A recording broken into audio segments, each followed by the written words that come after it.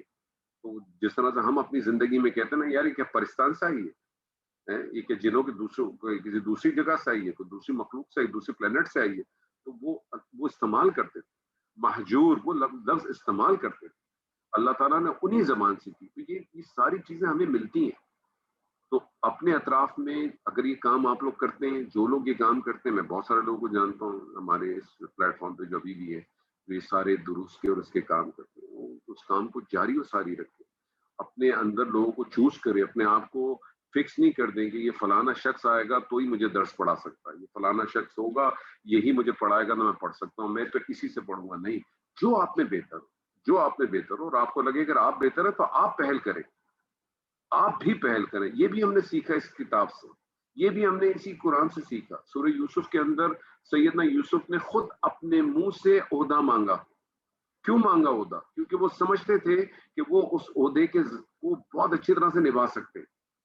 اگر آپ سمجھتے ہیں کہ آپ کسی جگہ بیٹھے ہیں اور آپ اگر کوئی اس قسم کا کام کر سکتے ہیں، آپ کو خود جو والنٹیئر یہ آفر کرنی چاہیے کہ میں یہ کام کروں گا، میں اس کام کو کرنے کی کوشش کروں.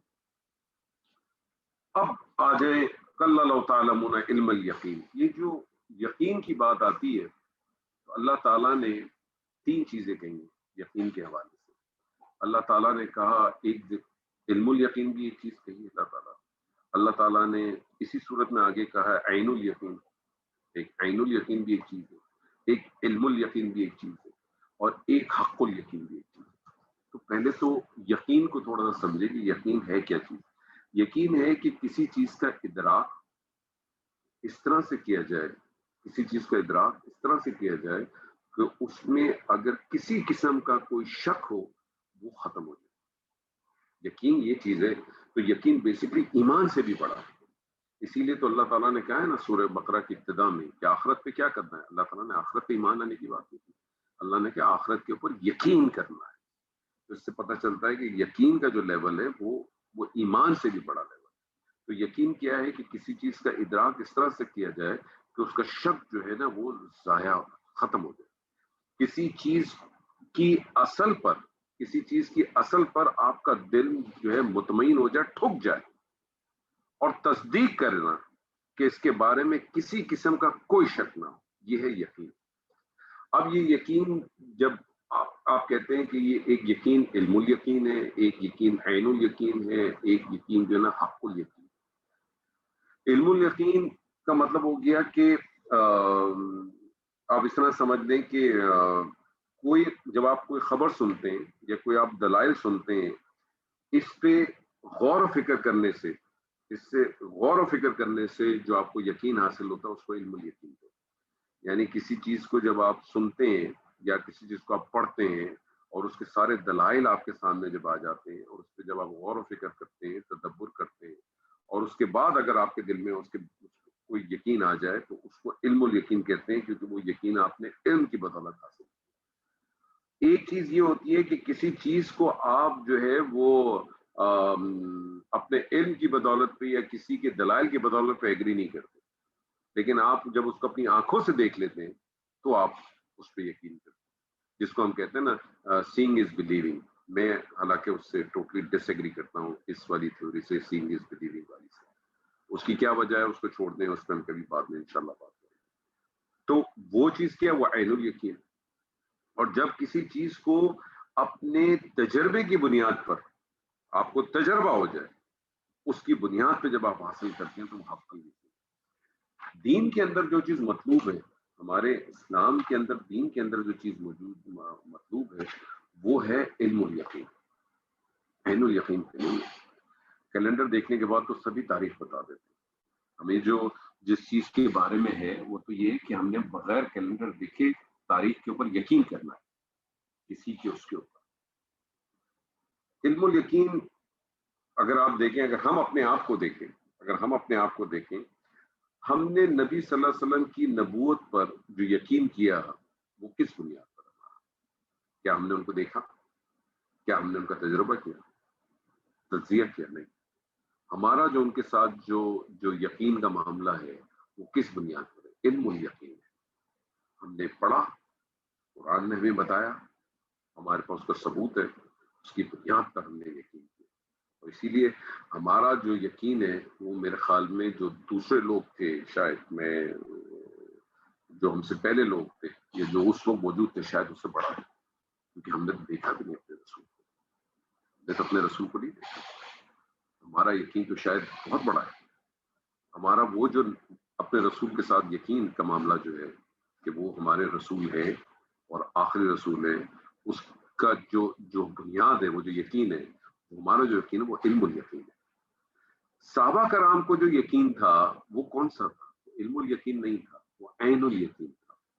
ان کے سامنے موجود تھے. صحابہ کرام کے ساتھ جو یقین تھا وہ عین الیقین تھا. اور نبی صلی اللہ علیہ وسلم کو اپنی نبوت پر جو یقین تھا، اپنی نبوت پر کہ ہاں میں واقعی اللہ کا نبی ہوں، میں واقعی اللہ کا رسول ہوں، وہ حق الیقین تھا. وہ حق الیقین.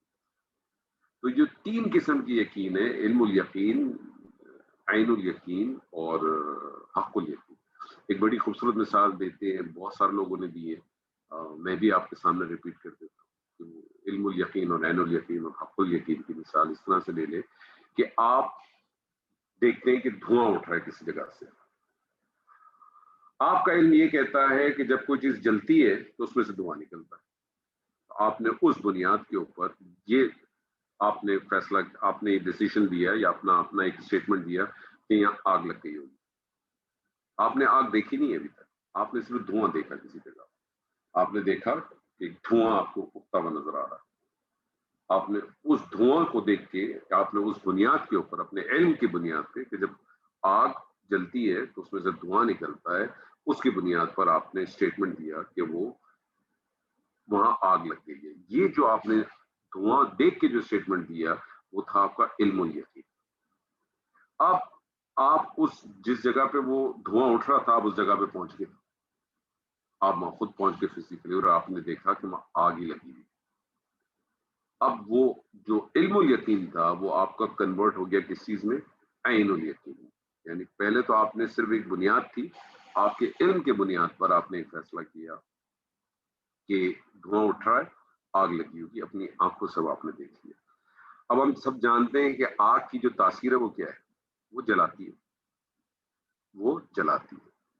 آپ نے اس آگ میں ہاتھ ڈالا یا آگ کے قریب آپ آ گئے اور اس کی تپش آپ کو محسوس کی. آگ میں ہاتھ بھی نہیں لگایا، آپ نے ہاتھ بھی نہیں ڈالا، اس کی تپش سے جو آپ کو گرماہٹ محسوس ہوئی، اب آپ نے اس کا یقین کیا. اور یہ یقین کون سا ہے؟ یہ ہو گیا حق الیقین. یہ کون سا یقین ہو گیا؟ یہ حق الیقین ہو گیا. اللہ یہاں آپ سے کہتا ہے لَتَرَوُنَّ الْجَحِيمَ، تم بے شک تم جہنم کو دیکھو گے. جہنم، یہ جو آپ یہ سمجھیں کہ جہنم کے بہت سارے گریڈز ہیں، بہت سارے لیولز ہیں. 7 اس کے طبقات ہیں، 7 اس کے طبقات، جس میں جہنم بھی ایک طبقہ ہے. اب یہ وہاں جو جلانے والی آگ ہوگی یا ایسی آگ ہوگی جس کو آپ دیکھ سکیں گے اپنی آنکھوں سے. جہنم، اللہ تعالیٰ کہہ رہا سما لَتَرَوُنَّ الْجَحِيمَ ثُمَّ لَتَرَوُنَّهَا عَيْنَ الْيَقِينِ، اور تم اسے یقین کی آنکھ سے دیکھو. اور جب جو مطلوب ہے ہم سے، جو مطلوب ہے وہ ہے علم الیقین، عین الیقین نہیں، دیکھنے کے بعد نہیں. اسی لیے ہمارا ٹوٹل جو چلتا ہے وہ بالغیب پہ چلتا ہے. جو وخشی الرحمن بالغیب فبشر ہو بمغفرت و اجر کریم. ان کو بشارت دینی ہے. کس کو بشارت دینی ہے؟ مغفرت کی اور اجر کریم کی. سورہ یاسین میں ہم نے پڑھا تھا. کس کے لیے بشارت ہے؟ جو بالغیب کے اوپر رکھتا ہے. تو علم اور یقین کے اوپر ہے. آپ کو میسج ملا، آپ کو ایک چیز ملی اور آپ نے اس کے اوپر اپنے آپ کا دل ٹھوکا اور آپ نے یقین کیا. تو جو بات وہاں تھی سورہ قاریہ کے اندر، جو بات تھی وہ آگے کہ اب تم اپنی آنکھوں سے دیکھ لو. لیکن اب جب تم اپنی آنکھوں سے دیکھو گے تو وہ ایکسیپٹیبل نہیں ہے. اب اس کے اندر جو ہے نا وہ بات نہیں رہے گی.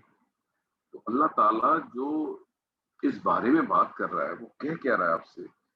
اللہ تعالیٰ آپ کو ایک وارن کرتا ہے اللہ آپ سے کہتا ہے کہ یہ جو مدہوشی میں سرپٹ تم دوڑے جا رہے ہو، جو تم دوڑے جا رہے ہو، سرپٹ دوڑے جا رہے ہو، لاپرواہی کی حالت میں مال اور اولاد کی کثرت اور دنیا کے ساز و سامان کی خواہش کے لیے جد و جہد کر رہے ہو، تم ان سب چیزوں کو اسی جہاں میں چھوڑ کر جانے والے ہو.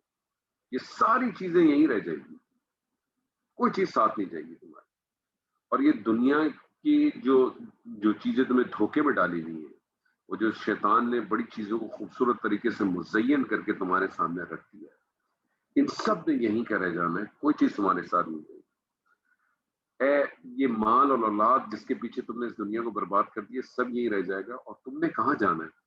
حتیٰ زرتم المقابر، تم نے اس گھڑے میں جانا ہے. وہ ایک گھڑا ہے چھوٹا سا، دیکھا ہے کبھی؟ کبھی اتفاق ہوا ہے؟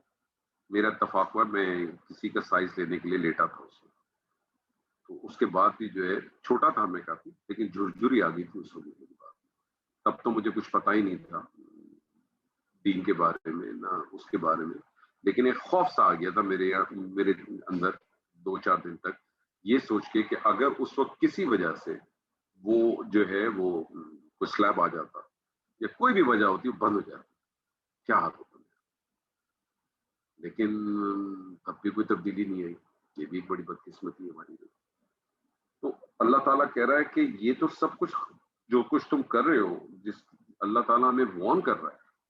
اور اللہ تعالیٰ، آپ یہ دیکھیں کہ جو صیغہ بھی استعمال ہوا ہے وہ بھی آپ دیکھیں کون سا صیغہ استعمال ہوا ہے، الہ، پاسٹ ٹینس کا. اور پاسٹ ٹینس کی جب بھی بات کی جاتی ہے، ماضی کی بات کی جاتی ہے، تو جو چیز آلریڈی ڈیفائنڈ ہو چکی ہوتی ہے. یلہیکم ہوتا تو چانس تھا کہ شاید تم بدل دو گے، شاید آگے پیچھے کر دو. ماضی کے صیغے میں تو تبدیلی بھی نہیں آتی، تو ماضی کا صیغہ اللہ نے رکھا. تو اللہ تعالیٰ ہمیں وارن کر رہا ہے کہ تم جس چیز کے لیے تم یہ اظہار برتری کرنے کے لیے جو تفخر کر رہے ہو، ذرا جاؤ، ذرا جاگو، دیکھو تو صحیح. کبھی جا کے ان مقامات کی وزٹ تو کر لو. تمہارے سارے شوق، تمہارے ساری چیزیں جو ہے نا شاید تمہاری ختم ہو جائیں گی. اور پھر جو بات اللہ نے کی آخر میں، وہ بڑی قابل غور ہے. لَتُسْأَلُنَّ يَوْمَئِذٍ عَنِ النَّعِيمِ. لام آپ سب جانتے ہیں یہ تاکید کے لیے آیا ہے. نون جو آ رہا ہے ثقیلہ، یہ بھی تاکید کی ہے، زبردست تاکید. اللہ کہہ رہا ہے پھر اس دن تم ضرور بضرور، کوئی ڈاؤٹ ہی نہیں ہے، نعمتوں کا سوال کیا جاؤ. نعیم کہتے ہیں اس نعمت کو جو تمہارے pass through out consistent level کے اوپر تمہارے پاس ہے، اور جو تم مسلسل استعمال کرتے. اب یہ نعمتیں کون سی ہو سکتی ہیں؟ کچھ لوگوں نے کہا کہ یہ سوال جو ہے نا صرف کافروں سے ہوگا. اللہ نے تو کہیں ذکر ہی نہیں کیا. اللہ نے تو کہیں ذکر ہی نہیں کیا کہ ایمان والے کے بغیر ایمان والے. یہ صورت تو سب کے لیے. مجھے نہیں معلوم جن لوگوں نے صرف یہ کہا کہ یہ بات جو ہے وہ صرف کفار کے لیے، کافروں کے لیے، ان کے پاس اس کی کیا دلیل ہوگی. ہو سکتا ہے کوئی دلیل ہوگی، لیکن اس صورت کا تو جو اسلوب ہے وہ تو کہیں سے نہیں کہتا کہ یہ بات جو ہے وہ کفار کے لیے ہوگی. تو اوپر میرے حساب سے تو جو کچھ تمہارے پاس اللہ نے جو نعمتیں دی تھیں، ان کا وہ تو نعمت ایسی تھی، اگر کوئی شخص کو نیک اعمال بھی کرتا ہو تو وہ جو نعمتیں اللہ نے اس کو دی ہیں اس کا شکر بھی نہیں ادا کر سکتا، اس کا بھی نہیں کرنا جو اللہ نے دی. تو یہ جو نعمتیں ہیں، یہ نعمتیں کسی نے کہا یہ اللہ کی اطاعت کی کہ نہیں کی، یہ اس کے بارے میں سوال جواب ہو سکتا ہے. یہ اللہ کی اطاعت میں خرچ کیا کہ نہیں کیا، اس کے بارے میں سوال ہو سکتا ہے. حلال کھایا یا حرام کھایا، اس پہ سوال ہو سکتا ہے. جو کچھ بھی ہوگا یہ سوالات لازماً اٹھیں گے. یہ سوالات لازماً اٹھیں گے کہ یہ دولت کیسی اکٹھی کی، کس طرح سے تم نے تفخر کیا، کس طرح سے تم نے یہ ساری چیزیں کی. حالانکہ جو دولت چاہے وہ مال کی ہو یا اولاد کی ہو، یہ تو دراصل ایک انعامات ہے نا، اللہ کی طرف سے انعامات ہے. اور یہ صرف اللہ کی طرف سے انعامات نہیں ہے، بلکہ ایک بھاری ذمہ داری بھی تو ہے. کہ خالی انعامات تو نہیں ہے، یہ تو بھاری ذمہ داری ہے. اور جب یہ بھاری ذمہ داری ہے تو پھر اس کی جواب دی تو سخت ہوگی کہ نہیں ہوگی؟ ڈیفینیٹلی ہوگی. کون سی چیزیں ہو سکتی ہیں؟ قرآن مجید کا مطالعہ کریں تو سورہ بنی اسرائیل میں ہمیں ایک آیت ملتی ہے ان السمع والبصر والفؤاد کل اولئک کان عنہ مسئولا، یقیناً کان، آنکھ، دل، یہ ساری وہ چیزیں جن کے بارے میں ضرور پوچھ، ان کے بارے میں پوچھ۔ اور ہمیں ایک بڑی معروف حدیث ملتی ہے جس کے اندر ہے کہ قیامت کے دن ابن آدم 2 قدم بھی نہیں چل سکے گا حتیٰ کہ اس 5 چیزوں کے بارے میں اس سے پوچھا جائے۔ 5 چیزوں کے بارے میں، ان 5 چیزوں کو نوٹ کریں اور تکاثر کو نوٹ کریں۔ پہلی چیز، اپنی عمر کن کاموں میں خرچ کی؟ بتائیے، اپنی عمر کن کاموں میں خرچ کی؟ کیا کہیں گے آپ؟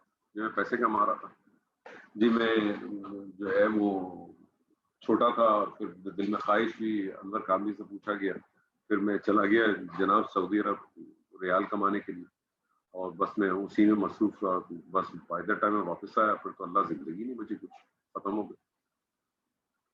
اپنی جوانی کو کس کاموں میں کمایا؟ لو جی، مارے گئے۔ پہلا سوال تھا کہ اپنی عمر کن کاموں میں خرچ کی، دوسرا سوال ہے اپنی جوانی کو کن کاموں میں کمایا؟ اب تو مارے گئے، جوانی تو ختم ہو گئی، اب کیا کریں؟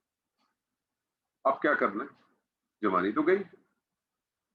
اب میں کہوں، ہو سکتا ہے کچھ لوگ کہیں کہ ہم تو ہمیشہ جوان رہتے ہیں، مرد تو ہمیشہ جوان رہتا ہے، تو اللہ کو پھر یہ سوال کرنے کی ضرورت ہی نہیں ہے۔ سمجھ، جوانی کا ایک پیریڈ ہے، اور جوانی کے پیریڈ جو بہت سارے لوگ ہیں وہ اس کی تشریح اسی طرح سے کرتے ہیں کہ وہ آپ یہ سمجھیں کہ جو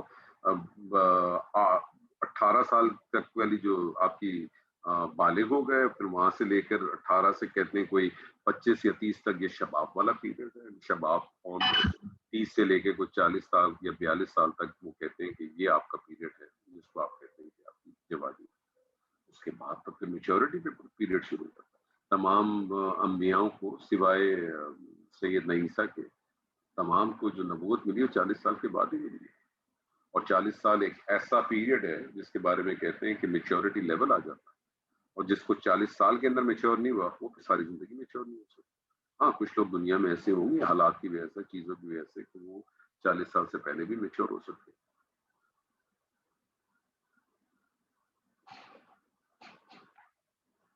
تو پہلے 2 سوال، اپنی عمر کہاں گنوائی، کن کاموں میں خرچ کی، اور دوسری بات اپنی جوانی کو کن کاموں میں گنوایا۔ سوچیں، جتنے لوگ یہاں موجود ہیں، اس وقت جتنے لوگ موجود ہیں، ہر آدمی سوچے اگر اس کی عمر وہ اپنی اگر کراس کر چکا ہے، 40 سال کے اوپر کی کراس کر چکا ہے، اب آپ طے کر لیں آپ کہ آپ نے 30 سال سے لے کر یا 25 سال سے لے کر 40 سال تک کا جو عرصہ اس میں کیا کیا۔ پھر اس حدیث کو بھی ذہن میں رکھیں کہ جو اللہ کے سائے میں جو 7 قسم کے لوگ ہیں، اس میں بھی ایک جوان ہے، نوجوان ہے۔ اس نے کیا کیا تھا؟ اس نے اپنا وقت، اپنا ایک میکسیمم وقت کہاں صرف کیا؟ اللہ کی مساجد کے لیے۔ کیا میں نے یہ کام کیا؟ کیا آپ نے یہ کام کیا؟ کیا ہم سب نے یہ کام کیا؟ ہم تو مسجد بھی جاتے ہیں، تھڑ فرض پڑھتے ہیں، سلام پھیرتے ہیں، اور کھڑ کے آگے جاتے ہیں۔ اتنا نہیں کرتے کہ ہم وہاں بیٹھ جائیں۔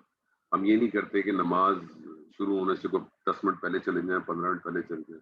کوشش ہوتی ہے بالکل لاسٹ مومنٹ پہ جائیں، ہم جائیں تو تکبیر شروع ہو جائے۔ بہت مصروف لوگ ہیں، تکاثر کی وجہ سے بہت مصروف لوگ ہیں۔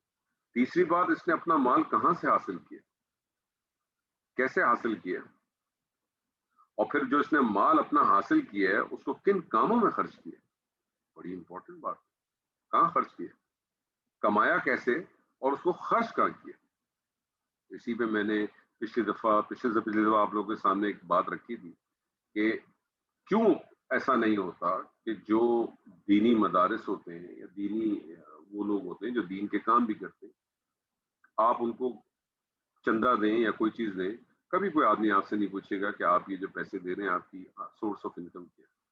ہاں، ہم میں سے کچھ ایسے ضرور ہوں گے کہ ہم یہ ضرور پوچھ لیتے ہیں، ان لوگوں سے پوچھ لیتے ہیں کبھی اپنی نادانی میں کہ ان کی سورس آف انکم کیا ہے، لیکن کبھی ہم نے بتایا کہ جی میں آپ کو یہ 50,000 روپے دے رہا ہوں، یہ 20,000 روپے میں دے رہا ہوں، یہ میں فلانے کام کرتا ہوں، میں اس فلانے کام سے میں نے یہ حصہ نکال کے آپ کو دیا۔ نہ کبھی انہوں نے پوچھا، نہ کبھی آپ نے سوچا، اور جو مرضی ہے ٹھک اٹھا کے گئے۔ مجھے بتائیے، کبھی سوچا؟ اللہ کہہ رہا ہے اپنا مال کہاں سے حاصل کیا، اور جو مال حاصل کیا ان کو کن کاموں میں خرچ کیا۔ تصورات ہمارے ایسے بن گئے نا، ہم سستی نجات کے چکر میں ایسے خوبصورت تصورات ہمارے ذہنوں میں بٹھا دیے گئے، اتنے خوبصورت طریقے سے ہمارے ذہنوں میں ڈال دیا گیا کہ یہ فلانے کام کر لیا کرو، یہ جو تم سے جو اتنی غلطیاں ہوئی ہیں، جو تم نے رشوت کھائی ہے، حرام کھایا ہے، ادھر کھایا، یہ کہیں نہ کہیں نکل جائے گا، بچ جائے گا۔ اللہ بہت غفور الرحیم ہے۔ اللہ غفور الرحیم تو ہے، کس نے منع کیا؟ لیکن اللہ مالک یوم الدین بھی تو ہے، جس کو میں ڈے آف ججمنٹ نہیں کہتا، ڈے آف جسٹس کہتا ہوں میں تو۔ اس دن تو انصاف ہونا ہے، اس دن تو عدل ہونا ہے۔ ڈے آف ججمنٹ تو ہے ہی وہ، لیکن ہوگا کیا اس ڈے آف ججمنٹ میں؟ ججمنٹ میں جج کر کے ہوگا کیا آگے؟ ساتھ ساتھ اس کا بدلہ بھی تو آنا ہے۔ پھر کیا کریں گے؟ اور آخری چیز، اس نے اپنے علم کے موافق کتنا عمل کیا، یعنی یہاں یہ نہیں کہا گیا کہ اس نے اپنا علم کتنا پھیلایا۔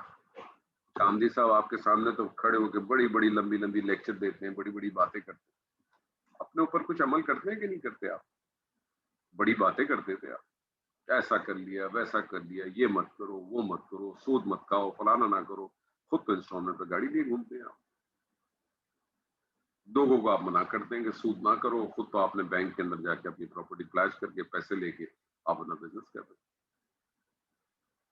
اپنے اوپر تو آپ دوسروں کو تو بڑی تلقین کرتے ہوتے ہیں، اپنے والدین کے ساتھ آپ کا معاملہ دیکھیں، ان کو بات پہ آپ جھڑک بھی دیتے ہیں، ان کے ساتھ بدتمیزی بھی کرتے ہیں، اپنی اولاد کے ساتھ بھی آپ اسی طرح سے کرتے ہیں۔ آپ کا بھی یہی معاملہ ہے کہ جو آپ سے بڑا آ جائے آپ اس کے سر کر کے بات کرتے ہیں، آپ سے چھوٹا آ جائے آپ اس کو دھتکار کے بات۔ تو آپ نے عمل کون سا کیا؟ علم تو تھا آپ کے پاس۔ آج ہمارا سب سے بڑا مسئلہ کیا ہے؟ اس امت کا کیا، ایک عام انسان کا سب سے بڑا مسئلہ کیا ہے؟ علم تو ہے، لیکن علم کی جو اپلیکیشن ہے وہ نہیں ہے۔ علم ہے ہم سب کے پاس، ہم سب جانتے ہیں۔ کیا ہم سب نہیں جانتے کہ جنت ہے؟ کیا ہم سب نہیں جانتے دوزخ ہے؟ کیا ہم سب نہیں جانتے کہ دوزخ میں جانے والی چیزیں کون سی ہیں؟ کیا ہم سب نہیں جانتے کہ جنت میں لے جانے والی چیزیں کون سی ہیں؟ تو کیا ہم نے اس جنت کو حاصل کرنے کے لیے اپنی دوزخ والی چیزوں کو چھوڑا؟ نہیں چھوڑا۔ ہم یہ کہتے ہیں کہ نہیں برابر لے کے چلے، اللہ غفور الرحیم ہے۔ اللہ غفور الرحیم تو ہے، لیکن اللہ نے بتا دیا نا، الحاکم التکاثر بھی اللہ نے آیت اتاری، میں نے تو نہیں اتاری۔ الحاکم التکاثر بھی تو اللہ نے آیت اتاری۔ سورہ رحمان میں بھی اللہ نے آیت اتاری تھی نا، جب اللہ نے کہا تھا کہ آپ بھاگ سکتے ہو تو بھاگ جاؤ، کوئی تمہاری چھپنے کی جگہ نہیں ہے، آسمان سے تم پہ فائرنگ کروں گا میں۔ یرسل علیکم السماء شواظ من نار و نحاس، آسمان سے میں فائرنگ کروں گا، وہ بھی تو اللہ نے کہا ہے نا، میں نے تھوڑی کہا ہے۔ تو ہم اپنی تسلی کر کے بیٹھ جائیں، افتؤمنون ببعض الکتاب وتکفرون ببعض۔ کل میں نے آپ کو جنت کا سفر ضرور کرایا تھا، میں نے تو نہیں کرایا تھا، اللہ نے سفر کرایا تھا، میں نے تو آپ کے سامنے رکھا تھا، لیکن یہ بھی تو اللہ ہی کہہ رہا ہے۔ کل اللہ نے سفر کرایا تھا نا ہمیں، کل ہم سب نے سفر کیا تھا الحمدللہ، جتنے لوگ موجود تھے ہم سب نے جو ہے وہ دو دو جنتیں دیکھی تھی۔ ہم نے دیکھی تھی ذوات افنان، یہ لمبی لمبی شاخیں ہوں گی، اور پھر ہم نے دیکھا کہ مدہام متان، پھر ہم دیکھتے ہیں کہ دوسری طرف جو دوسری جنت ہے، جو سابقون کی جنت ہے، اس کی شاخیں جو ہیں وہ ڈارک گرین ہوں گی، ایسی ڈارک گرین کہ جو بلیکش ہو جائے۔ پھر ہم نے دیکھا کہ تجری جن اینان تجریان، دو ہم نے دیکھی نہریں بہ رہی ہیں اصحاب الیمین کے لیے، تو اینان ندہ خطان، پھر اللہ نے ہمیں وہ نظر دکھائی جو سابقون اور سابقون کی تھی، تو ان کے خالی چشمے نہیں تھے، چشمے پھوٹتے بھی تھے، یعنی ابشار مناتے تھے خود، وہ بھی تو اللہ نے بتایا نا، یہ بھی اللہ بتاتا۔ لیکن جب ہم اس آیت کو پڑھتے ہیں تب تو ہمارے بڑا مطمئن ہوتے ہیں، کیا بات ہے۔ تو اس آیت پہ بھی تو سوچے، اللہ تو پکڑے گا، اللہ نے ہی کہا نا کہ میں پوچھوں گا تم سے، اللہ ہی کہہ رہا ہے نا، ثم لتسألن یومئذ عن النعیم، جو نعمتیں میں نے دی اس کے بارے میں پوچھوں گا تم سے میں، تو وہاں کیا کہیں گے؟ اللہ نہیں تو غفور الرحیم ہے تو معاف کر۔ اللہ شریعت کا پابند نہیں، چاہے گا تو معاف کر دے گا، اللہ چاہے گا تو معاف کر دے گا، اللہ شریعت کا پابند تو نہیں ہے۔ نبی صلی اللہ علیہ وسلم کو حکم ہوا کہ اپنے رشتہ داروں کو ڈرا دیجیے، اپنے رشتہ داروں کو خبردار کر دیجیے۔ آپ نے اپنی بیٹی کو، سیدہ فاطمہ کو، اپنی پھوپھی کو، اپنے چچا کو بلایا اور کیا کہا آپ نے؟ حدیث موجود ہے کہ دنیا میں تم مجھ سے جو چاہتے ہو تم لے سکتے ہو، جو میں دے سکتا ہوں ضرور لے لو، آخرت میں تمہارے کوئی کام نہیں آ سکوں گا۔ اللہ کے رسول کہہ رہے ہیں۔ اللہ کے رسول کہتے ہیں اس بات. ہم کس غلط فہمی میں بیٹھے ہوئے. اللہ تعالیٰ ہی ہمیں ایک وارن دے رہا ہے. 5 آیات ہیں سر جی اس میں ٹوٹل. اس 5 آیات میں بھی سمجھنے کہ بیسکلی 3 آیات تو ایک ہی طرح کی جس میں کچھ بات ہی نہیں ہوئی ہے. بنیادی طور پہ اگر دیکھا جائے, اگر میں اس صورت کو دیکھوں تو اس میں تو 3 ہی آیات, ٹوٹل 8 آیات ہیں. اس میں اگر میں دیکھوں تو اصل تو آیت تو صرف 3 ہی ہے. الحاکم التکاثر حتی زرتم المقابر ثم لتسألن یومئذ عن النعیم. باقی تو کلا سوف تعلمون, تم ضرور جان جاؤ گے, ان قریب تم جان جاؤ گے, اور ان قریب تم اپنی علم الیقین سے جان جاؤ گے, تم عین الیقین سے جان جاؤ گے. تم جو تم کو دکھایا جا رہا ہے, کیا دکھایا جا رہا ہے؟ جو پیچھے بتایا گیا, جو سورہ قاریہ میں پیچھے بتایا گیا, اس کے بارے میں 4 آیتیں تو آ گئی ہیں, 5 آیتیں. تو بنیادی طور پہ اس صورت کے اندر دیکھا جائے تو 3 ہی آیت آپ کے لیے. الحاکم التکاثر حتی زرتم المقابر ثم لتسألن یومئذ عن النعیم. بس 3 باتیں, 3 آیات ہیں. لیکن اللہ تعالیٰ نے آپ کے سامنے پورا رکھ دیا, پورا ایک اسٹرکچر رکھ دیا. یہ سورت جس طرح سے میں نے آپ کے ساتھ شروع میں کہا تھا, نہایت مختصر ہے. قرآن مجید کی جتنی بھی چھوٹی صورتیں, مکی صورتیں ہیں, ان کو اگر آپ دیکھیں تو بہت چھوٹی ہیں لیکن بہت زبردست مضامین ہوتے ہیں. جیسے سورہ عصر ہے, سورہ عصر کے بارے میں ٹوٹل 3 آیتیں, لیکن بہت سارے لوگ کہتے ہیں کہ انفیکٹ اگر دیکھا جائے تو 2 ہی آیتیں, کیونکہ پہلی آیت کے اندر قسم ہے اور قسم کے بعد جواب قسم ہے. تو قسم اور جواب قسم مل کے ایک آیت ہو گئی, اور اس کے بعد ایک ایکسپلینیشن آئی. اس صورت کو بھی اگر آپ دیکھیں نہایت ہی مختصر اپنی تفسیر خود بیان کر رہی ہے. یہ ایسی صورت ہے کہ جو انسانی احساس پر چھا جاتی ہے, اسے اپنے گرفت میں لے لیتی ہے, اس کو اپنے گرفت میں لے لیتی ہے, اور انسان کے قلب کو, نظر کو جو ہے وہ اس طرح سے کر دیتی ہے کہ وہ اس میں غور و فکر کرے. غور و فکر کون کرے گا؟ غور و فکر وہی کرے گا نا کہ جو جاگا ہوا ہے, جو جاگا ہوا. سیدنا علی کا جیسے میں نے آپ کو قول بتایا ہوا تھا, اگر غافل تو سویا ہوا ہے, غافل تو سویا ہوا ہے, اس کی آنکھ کب کھلتی ہے؟ جب وہ مرتا ہے. ہم تو سمجھتے ہیں مر گیا نا, پھر اس کی آنکھ نہیں کھلے گی. وہ تو اس کی آنکھ کھلتی ہے اس وقت کہ جب وہ مرتا ہے, اس سے پہلے تو غافل ہے, سویا ہوا ہے. اور جس کو ڈاکٹر صاحب کہتے ہیں کہ سوئے ہوئے کو تو جگا سکتے ہو, جاگے ہوئے کو کیسے جگاؤ گے؟ تو اصل پرابلم ہی یہی ہے. یہ صورت تو آپ کو جھنجھوڑتی ہے.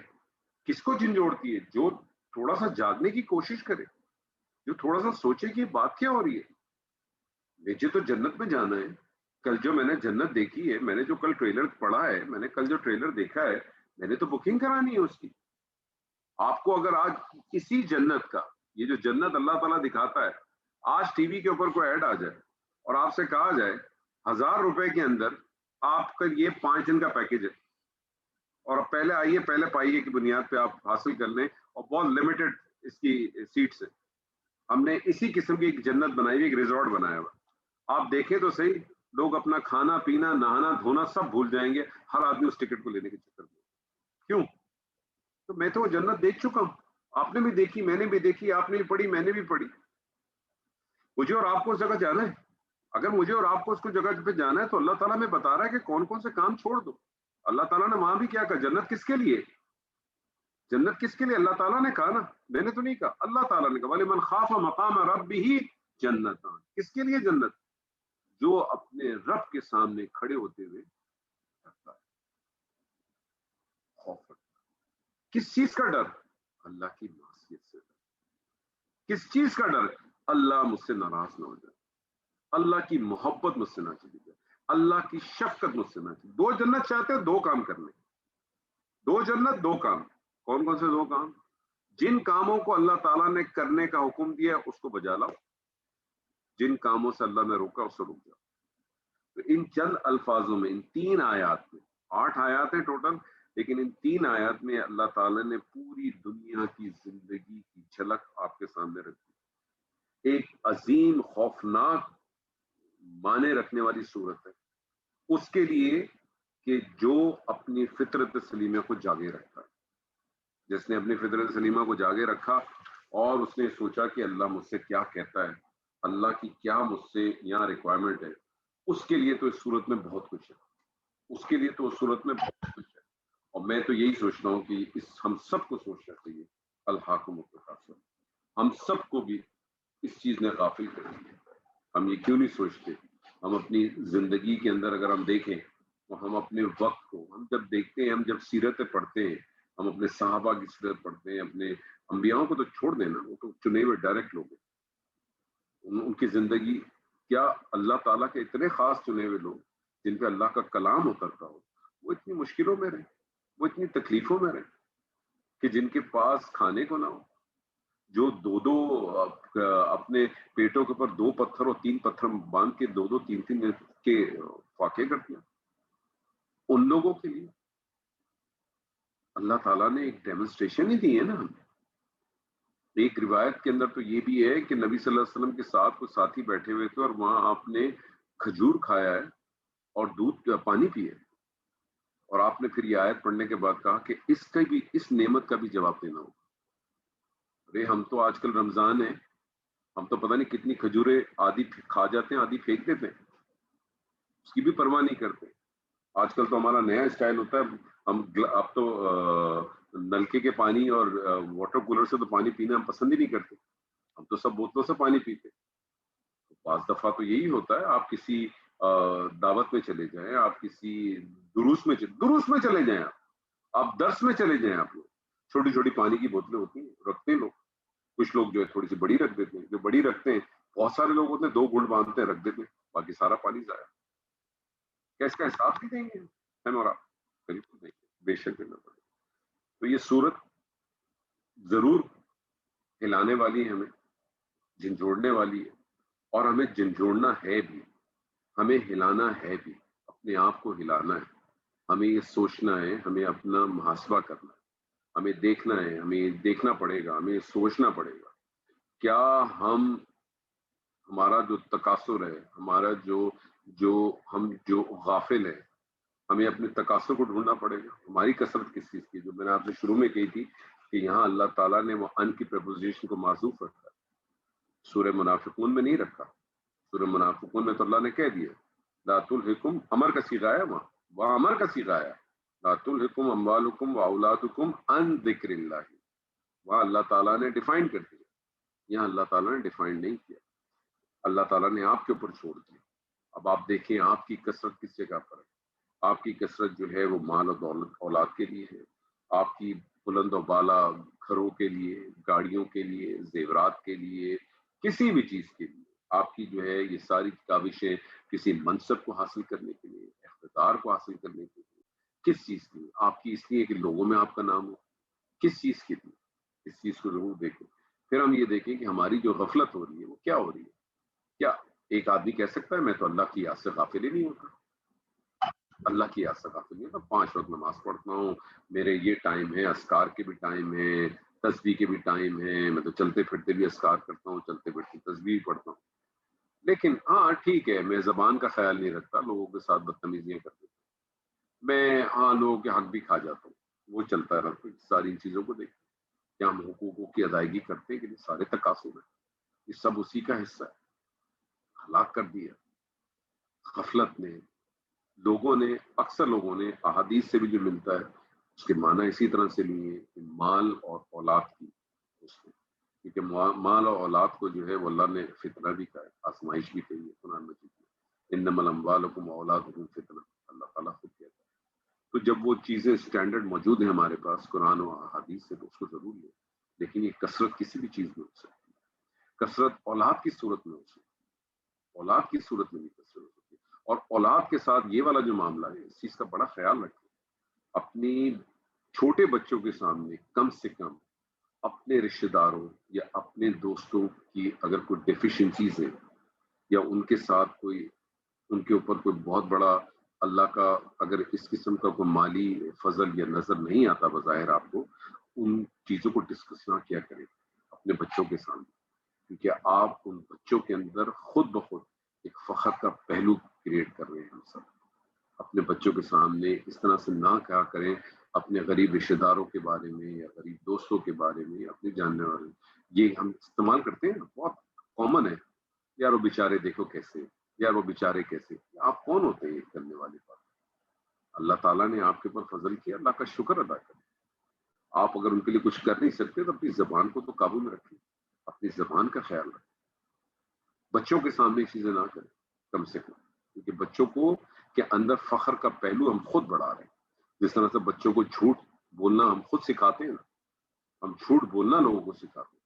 ہم بچوں کو گولیاں دینا سکھاتے ہیں. آپ کو پتا ہے گولیاں دینا سکھاتے ہیں. ماں ہوتی ہے نا چھوٹے بچوں کو کہتی کھانا کھا کھانا کھا، بہو آ جائے گا بہو آ جائے گا. وہ بہو کبھی نہیں آتا. کم بہو آ جائے گا بہو آ جائے گا. کیا ہے بہو؟ یا بلاتی ہوں ابھی میں اس کو. ہم خود اپنے ہاتھوں سے سکھاتے ہیں. زمانے جہلیت میں نے سارے کام کیے، سب کیے. آپ لوگوں نے بھی شاید کیے، لیکن ہمیں اس کے بارے میں سوچنا چاہیے، ہمیں اس پہ رکنا چاہیے، اور اب تو خاص رکنا چاہیے کیونکہ ہم کل جنت کا سفر کر چکے ہیں. کل ہم نے جنت دیکھی. اللہ تعالیٰ سے دعا ہے کہ جو کچھ آج پڑھا اللہ تعالیٰ اس میں سے ہمیں حق اور حق حاصل کرنے کی توفیق عطا فرمائے. انشاءاللہ تعالیٰ اگر زندگی رہی تو کل کوئی اور صورت انشاءاللہ چھوٹی سی صورت کرنے کی کوشش کریں گے. ابھی آپ کے ساتھ دعا کریں انشاءاللہ.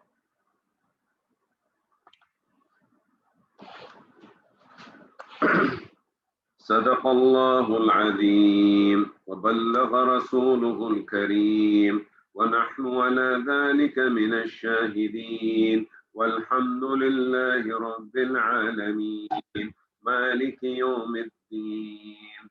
الحمد لله الذي خلق السماوات والأرض وجعل الظلمات والنور. الحمد لله الذي له ما في السماوات والأرض كتب على نفسه الرحمة ليجمعنكم إلى يوم القيامة لا ريب فيه. الحمد لله فاطر السماوات والأرض وهو يطعم ولا يطعم. الحمد لله الذي لا إلا هو ولا يكشف الضر إلا هو ولا يأتي بالخير إلا هو وهو القاهر فوق عباده وهو الحكيم الخبير. الحمد لله فالق الحب والنوى يخرج الحي من الميت ويخرج الميت من الحي ذلكم الله فأنا تؤفكون. الحمد لله فالق الأسر وجعل الليل سكنا والشمس والقمر حسبانا ذلك تقدير العزيز العليم.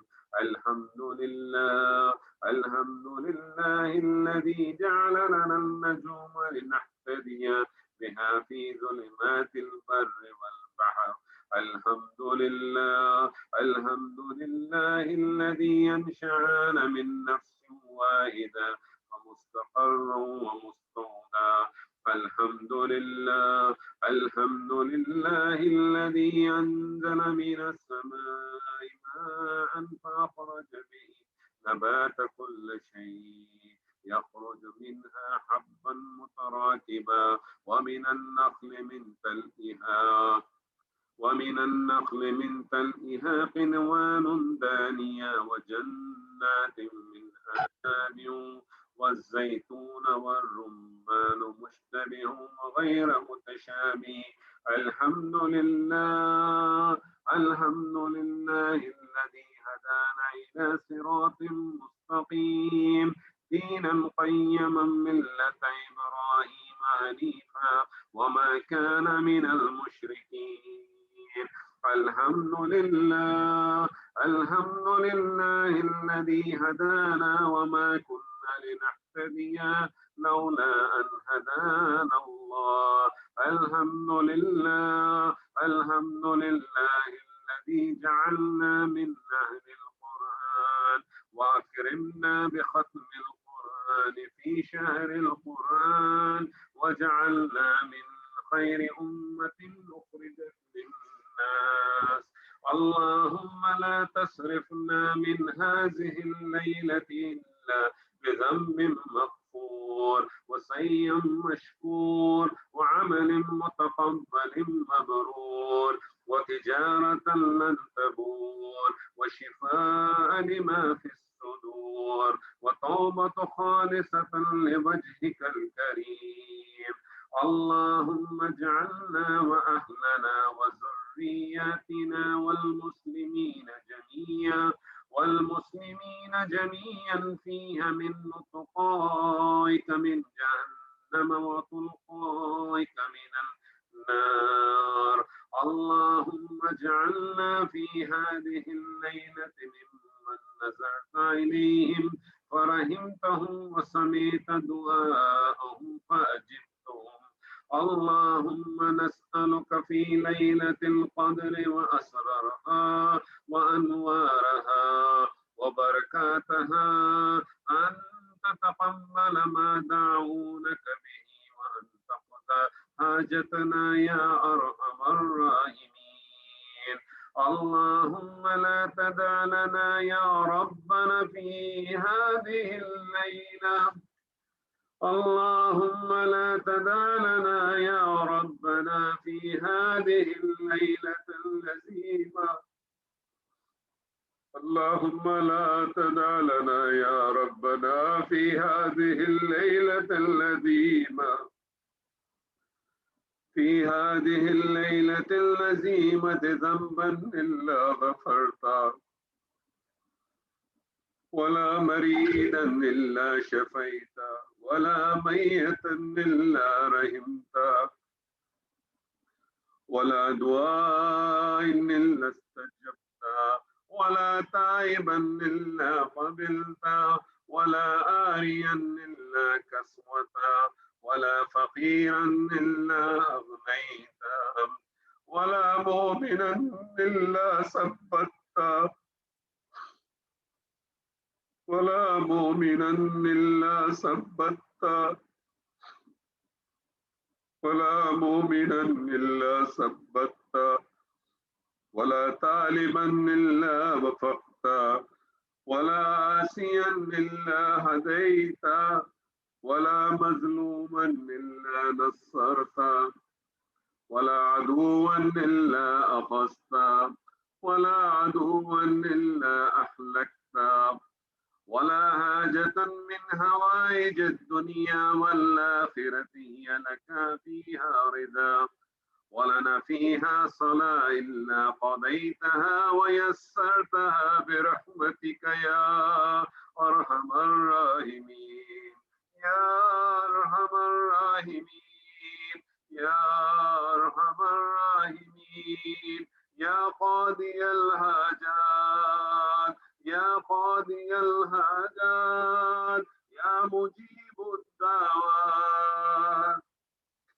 اللهم كما بلغتنا رمضان اللهم كما بلغتنا رمضان نسألك يا الله أن تجعلنا ممن وفق لقيام ليلة القدر. اللهم ارزقنا خيرها وعفوها وكرمها وفضلها يا الله يا الله يا الله. ربنا إنا طرقنا ببابك فافتح لنا أبواب سماواتك وأجرنا من نزيم بلائك. اللهم يا مسخر القوي للضعيف ومسخر الجن لنبينا سليمان ومسخر الطير والحديد لنبينا داود ومسخر لنا لنبينا إبراهيم. سخر لنا عبادك طيبين من حولنا وارزقنا من حيث لا نحتسب. ربنا بحولك وقوتك وعزتك وقدرتك أنت القادر على ذلك وحدك لا شريك لك. يا ودود يا ودود يا ودود يا ودود يا ذي العرش المجيد يا مبدي يا معيد يا فعالا لما يريد. نسألك بنور وجهك الذي من أركان عرشك ونسألك بقدرتك التي قدرت بها على جميع خلقك، ونسألك برحمتك التي وسعت كل شيء، لا إله إلا أنت، يا مغيث اغثنا، يا مغيث اغثنا، يا مغيث اغثنا. نستغفر الله الذي لا إله إلا هو الحي القيوم، لا إله إلا هو الحي القيوم، ونتوب إليه.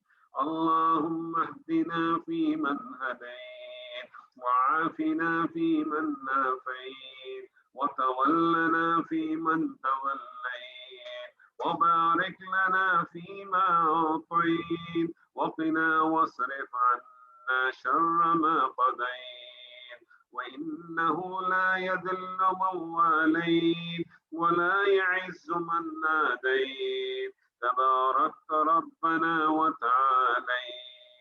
نستغفرك ونتوب إليك، نسألك موجبات رحمتك وعزائم مغفرتك، والسلامة من كل إثم، والغنيمة من كل بر، والفوز بالجنة، والفوز بالجنة، والفوز بالجنة، والنجاة من النار، يا رحمن يا رحيم، يا رحمن يا رحيم. اهدنا بهداية القرآن، وألبسنا بخلة القرآن، وشرفنا بشرف القرآن، واشفنا بشفاء القرآن، ونجينا من النيران بحرمة القرآن، وادخلنا الجنة بشفاعة القرآن.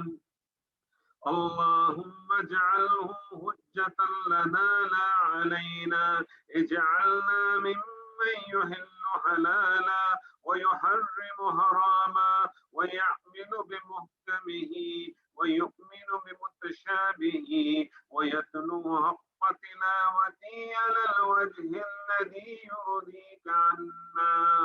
اللهم ارفعنا بالقرآن، واجعله لنا في الدنيا قرينا، وفي القبر مونسا، وعلى الصراط نورا، وفي القيامة شفيعا، وإلى الجنة رفيقا، ومن النار سترا وحجابا، وإلى الخيرات كلها دليلا وإماما.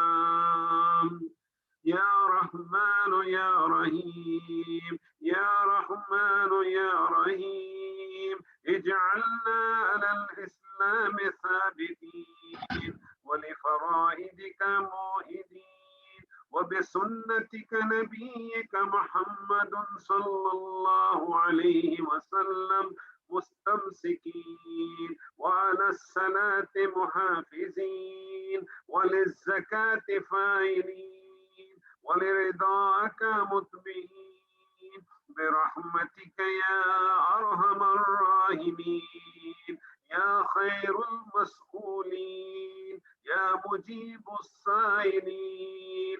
نسألك عيشا قارا، ورزقا دارا، وعملا بارا، يا منزل البركات، يا منزل البركات.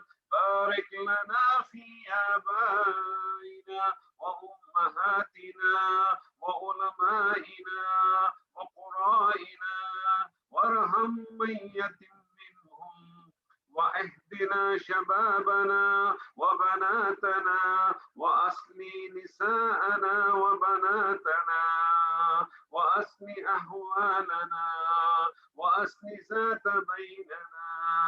اللهم استر عوراتنا، وآمن روآتنا، واقل أسراتنا، واشفي مرضاتنا، واحفظنا من بين أيدينا. اللهم اغفر لجميع موتى المسلمين الذين شهدوا لك بالوحدانية والنبيك برسالة وماتوا ولا ذلك. اللهم اغفر لهم وارحمهم وعافهم واعف عنهم وأكرم نزلهم ووسع مدخلهم واجعل قبورهم روضة من رياض الجنة. اللهم انقلهم من ضيق النهود ومرات الدود إلى جنتك جنات الخلود في سدر مخدود وتلح ممدود وزل ممدود وماء مسكوب وفاكهة كثيرة لا مقطوعة ولا ممنوعة وفرش مرفوعة. اللهم ارحمنا إذا سرنا إلى ما صاروا إليه تحت الجناد والتراب وحدنا. ارحمنا إذا جاءت الطامة الكبرى يوم يتذكر الإنسان ما سعى وبرزت الجحيم لمن يرى. ارحمنا إذا جاء الصاخة يوم يفر المرء من أخيه وأمه وأبيه وصاحبته وبنيه. ارحمنا فإنك بنا راحم ولا تعذبنا بذنوبنا فأنت علينا قادر. يا مولانا فيما جرت به المقادر واختم لنا منك بخير أجمعين. لا تؤاخذنا بذنوبنا ولا بما فعل السفهاء منا. لا تسلط علينا بذنوبنا من لا يخافك ولا يخشاك ولا يرحمنا برحمتك يا أرحم الراحمين. اللهم لك الحمد كما ينبغي لجلال وجهك وعظيم سلطانك. ربنا لك الحمد في الحالين. اللهم لك الحمد في الدارين. اللهم لك الحمد حمدا كثيرا طيبا مطيبا مباركا فيه. تجاوز عن ساعتنا وامه خطايانا كفر سيئاتنا بدل سيئاتنا حسنات. اللهم اغفر لنا ما قدمنا وما أخرنا وما أعلنا وما أسررنا وما أنت عالم به منا. اللهم اغفر لنا كبير الذنب وصغيرا دقيقه وجليلا سره وعلنا. اللهم اغفر لآبائنا وأمهاتنا اغفر لهم وارحمهم عافهم واعف عنهم ارفع درجاتهم اشرح صدورهم يسر أمورهم. إلهنا يا مولانا يا خالقنا يا رازقنا عاتق رقابنا ورقابهم من النار. اللهم أجرنا من النار. اللهم أجرنا من النار. اللهم أجرنا من النار. اللهم ادخلنا الجنة مع الأبرار يا عزيز يا غفار يا أرحم الراحمين. اللهم يا الله. اللهم يا الله. اللهم يا الله يا عزيز يا الله يا قوي يا الله يا سميع يا الله يا خالق يا الله يا رزاق يا الله يا عدل يا الله يا الله يا الله. اللهم إنا عبيدك بنو عبيدك بنو إمائك نواسينا بيدك ماد فينا حكمك عدل فينا قضائك. نسألك اللهم بكل اسم هو لك سميت به نفسك أو أنزلته في كتابك أو علمته أحد من خلقك أو استأثرت به في علم الغيب عندك أن تجعل القرآن الذي ربيع قلوبنا ونور صدورنا وجلاء أحزاننا وذهاب همومنا وغمومنا وصائقنا وقائدنا ودليلنا إليك وإلى جنات الخلود. ربنا لا تؤاخذنا إن نسينا أو أخطأنا ربنا ولا تحمل علينا إصرا كما حملته على الذين من قبلنا ربنا ولا تحملنا ما لا طاقة لنا به واعف عنا واغفر لنا وارحمنا أنت مولانا فانصرنا على القوم الكافرين. ربنا لا تزغ قلوبنا بعد إذ هديتنا وهب لنا من لدنك رحمة إنك أنت الوهاب. ربنا آتنا في الدنيا حسنة وفي الآخرة حسنة وقنا عذاب النار. اللهم أنت الأول فليس قبلك شيء وأنت الآخر فليس بعدك شيء وأنت الظاهر فليس فوقك شيء وأنت الباطن فليس دونك شيء. اللهم صل على محمد ما ذكره الذاكرون الأبرار وصل على محمد ما تعاقب الليل والنهار وصل على محمد والمهاجرين والأنصار. سبحان ربك رب العزة عما يصفون وسلام على المرسلين والحمد لله رب العالمين.